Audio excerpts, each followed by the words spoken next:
Isabel Maristal ang aking ngalan. Tawag sa akin ay Isa! kadalasan, sapagkat ako ay laging minamasdan na laging nag-isa sa maramihan.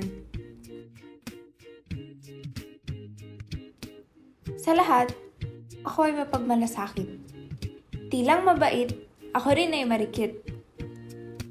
Ngunit naaasal sapagkat maliit.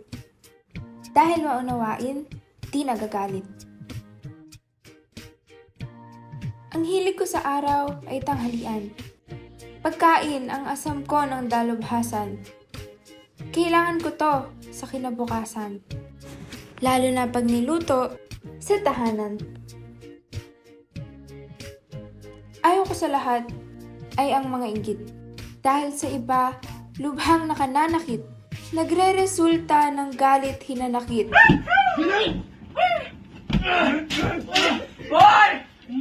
Kaya subukan mo nang maging mabait. Japan ang gusto kong lakbayin ng labis. Magmula bata, nyebe ang aking nais.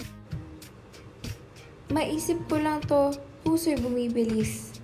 Kapag ito'y nakita, di maiinis. Isipin mo, ang isang lugar sa Asia ay langit kung tingnan dahil sa biyaya. Tunay nagbibigay sa lahat ng saya, sa ganda, lalo na sa lungsod Shibuya. Likha ng mga magulang ko ay tala. Sa kanila, ako'y sasalo ng bala. Kahit sa kanila ako'y naging tinik. Pagmamahal ko'y di titigil tumirik. Ako ngayon ay nakatira sa Hura, kung saan paligid ay puno ng dura. Ngunit ito'y napapagpasensyahan, pagkat tugong Maristal ay namanahan.